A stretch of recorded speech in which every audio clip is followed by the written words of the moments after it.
वक्फे के बाद आपका दोबारा इस्तकबाल है।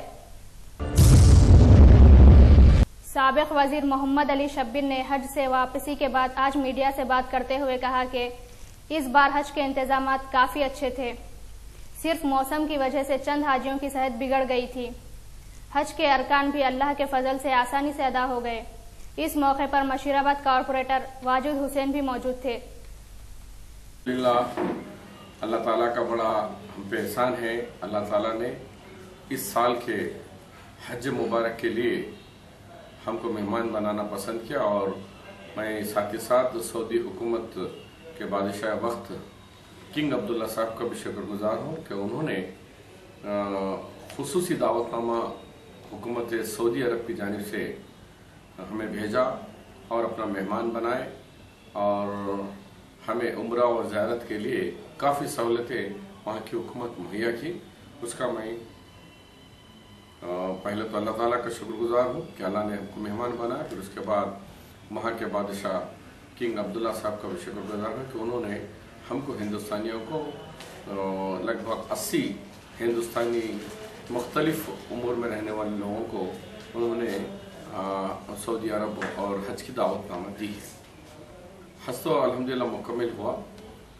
हमने वहाँ के हज मिनिस्टर साहब जब हमारे कैंप में आए थे उनसे और दूसरे लोगों से कुछ तजावीज़ रखे हैं कि हज के अंदर ठीक है हम लोगों को तो सहूलतें हैं, लेकिन आम हाजी के लिए मीना में, अरफात में और फिर अरफात से बाद फिर मीना में आने के बाद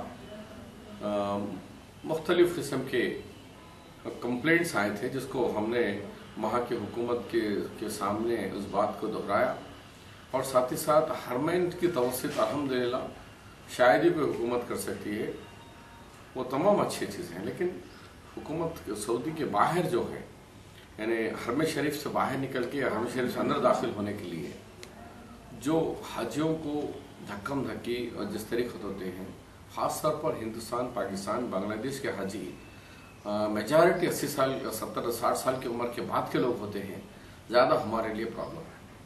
इंडोनेशिया, मलेशिया में क्या है, हज से शादी से पहले नौजवानी उम्र में हज करते हैं, तो नौजवान होते हैं, बहुत ही तरोताज़ा होते हैं, उनके लिए कोई फ़र्क नहीं होता। लेकिन ख़ास तौर पर हमारे हाजी हिंदुस्तान, पाकिस्तान और बांग्लादेश के ये आफ्टर रिटायरमेंट के बाद नियत करते हैं काफ़ी लोग और 20-25 साल की अपनी पूंजी जमा करके अल्लाह के घर को हज और उम्रे की नियत से जाते हैं।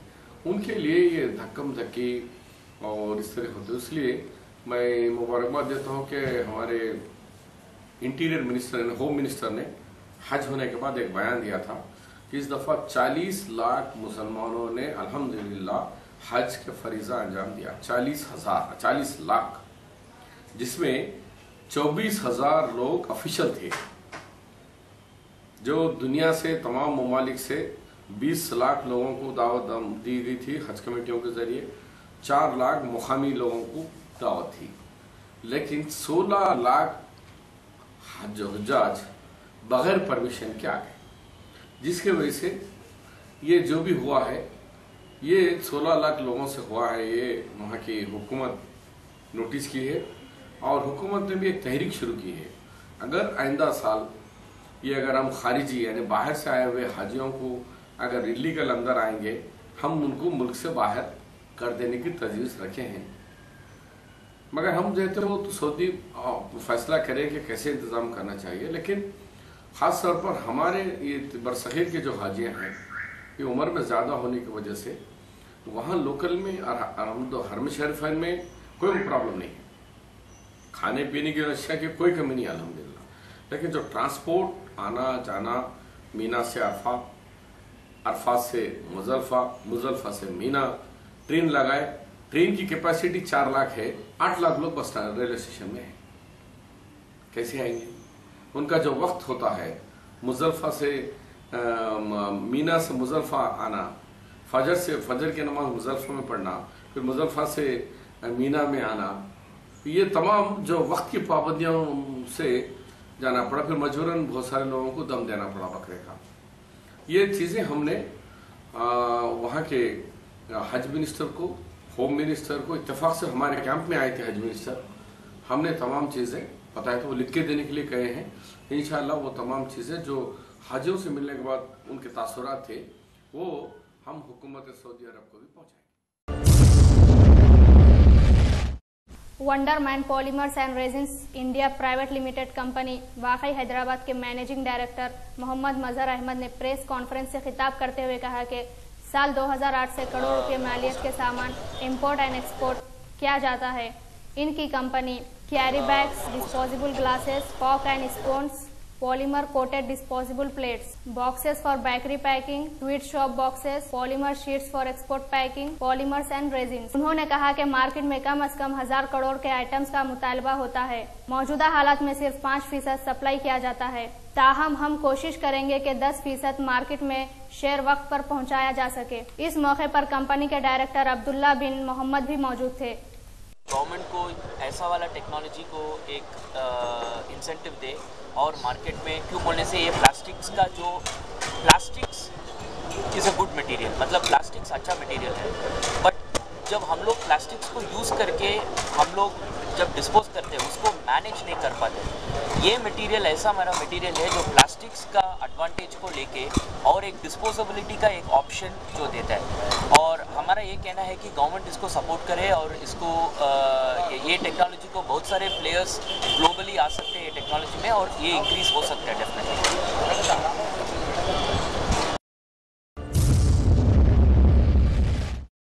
गोलकुंडा पुलिस इंस्पेक्टर मोहम्मद वहीदुद्दीन ने 2 कम उम्र सार्फिन को गिरफ्तार करके इनके कब्जे से 9.5 तोला तलाई जेवरात बरामद कर लिए।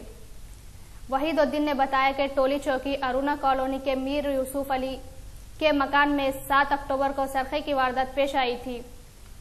इस वाक़े की तहकीकात के दौरान पुलिस ने 2 सार्फिन 17 साला मोहम्मद रहमत और मोहम्मद अलीम को शुबा की बना पर तहवील में लेकर तफ्तीश की तो दोनों मुलजिमीन ने सरखे का इकबाल जुर्म कर लिया।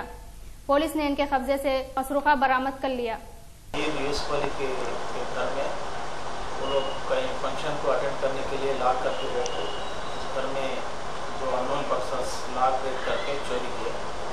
अराउंड 19.5 तोला गोल्ड ऑर्नामेंट चुरा के ले गए। इस पर एक केस रजिस्टर कर, इस पर हमारी क्राइम टीम में से नरेश कुमार और पार्टी कल उसको पकड़ लिए। उन लोगों के पास से इंटैक्ट 19.5 तोला गोल्ड रिकवर करके आज कोर्ट को भेज रहे हैं। वो लोग के नाम है मोहम्मद रहमत पाशा एंड अलीम। ये लोग वहाँ के लोकल के रहने वाले थे। वो लोग प्रीवियस भी कई बार जेल जा चुके हैं। आज कोर्ट में प्रोड्यूस कर रहे हैं।